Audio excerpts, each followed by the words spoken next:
La troisième grande famille de réactions qui se passe dans le réacteur est la réaction d'isomérisation des paraffines. Cette réaction est relativement lente et quasi athermique. Elle ne produit pas d'hydrogène, mais n'en consomme pas non plus. Elle contribue en revanche de façon très importante à l'augmentation de l'indice d'octane.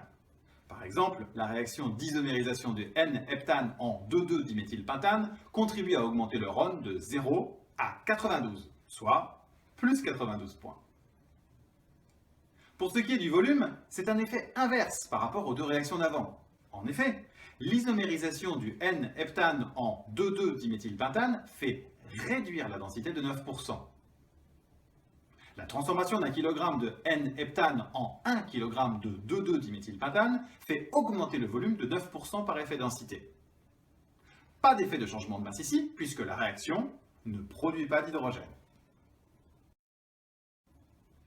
Il existe encore une grande famille de réactions qui se passent dans le réacteur. C'est la réaction de craquage. La réaction de craquage, c'est lorsqu'une molécule de charge hydrocarbure se coupe en deux molécules plus légères. Ces réactions sont lentes, exothermiques et sont favorisées à haute pression et haute température. Elles contribuent également à augmenter l'indice d'octane. Cette réaction de craquage du N-heptane en N-hexane fait passer le RON de 0 à 25. En ce qui concerne l'impact sur le volume, regardons d'un peu plus près. 1 kg de N-heptane représente 1,46 litres à 15 degrés. Il va se transformer en 0,86 kg de N-hexane, le reste étant le méthane formé. Même si la densité de l'hexane est plus faible que celle de l'heptane, l'effet de perte de masse par formation de méthane l'emporte et au final, on ne produit que 1,31 litres de N-hexane, soit une perte de volume d'environ 10%. A noter que ces réactions font baisser le rendement en réformat, puisque l'on produit des molécules légères qui sortiront sous forme de méthane et d'éthane, donc au final au fuel gas. Ces réactions consomment de l'hydrogène, à la différence des réactions que l'on vient de voir. Pour finir, toutes ces réactions s'accompagnent de formation de coques. En effet, au fur et à mesure du cycle, puisque le catalyseur fabrique des aromatiques, ces aromatiques peuvent se polycondenser à la surface du catalyseur et se déposer sous forme de coque. Ce phénomène est accéléré si la température est très élevée et ou si la charge est alourdie. D'ailleurs, on mesure la teneur en coque sur le catalyseur au cours du cycle et cela reflète de son état de fatigue. En résumé, voici l'ensemble des réactions qui ont lieu dans les réacteurs. La déshydrogénation des naphthènes et la déshydrocyclisation des paraffines sont très endothermiques. Les trois premières réactions sont équilibrées, à la différence des réactions de craquage. On voit au passage les réactions qui produisent de l'hydrogène et celles qui en consomment.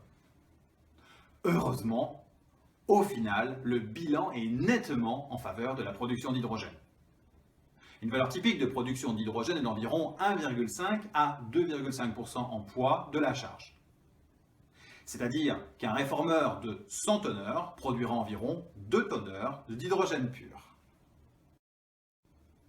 Voici dans le graphique ci-contre une idée de l'évolution de l'indice d'octane et de la température dans les réacteurs. Dans le premier réacteur, on a une chute de température de plusieurs dizaines de degrés. C'est la signature de la déshydrogénation des naphthènes. Et on va gagner environ 50% du gain d'octane du procédé total dans le premier réacteur. Dans le deuxième réacteur, la chute de température est moins marquée et le gain d'octane est également plus faible. Enfin, les 10-15 derniers pourcents du gain d'octane se font dans le dernier réacteur qui a en général un volume catalytique qui correspond à environ 50% du volume catalytique total. Ceci pour faire face à la lenteur des dernières réactions et pour aller chercher la conversion des dernières paraffines. Alors, quel type de catalyseur utilise-t-on dans le réacteur? On utilise en fait un catalyseur dit bifonctionnel. En effet, il faut à la fois assurer une fonction hydrogénante, déshydrogénante, mais aussi isomérisante.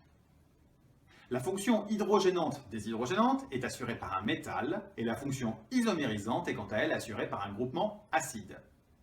Les éléments actifs sont constitués par un ou plusieurs métaux, dont le platine, dont la teneur typique est d'environ 0,3% poids sur le catalyseur, et par un halogène, qui est en général le chlore.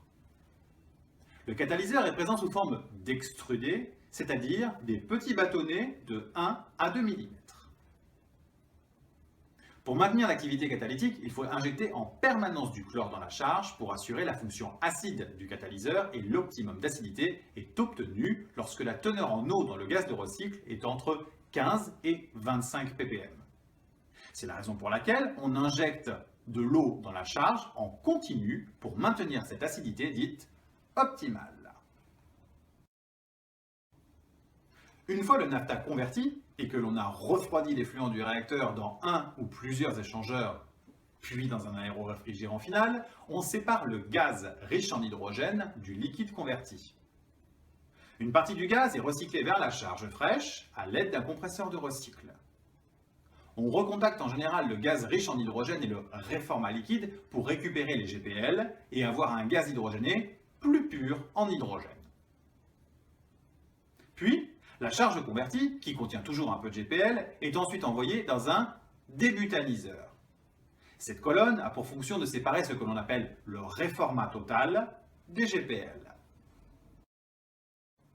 Maintenant que l'on a vu à quoi ressemblait le procédé de réformage catalytique, on va pouvoir s'intéresser aux variables opératoires de l'unité.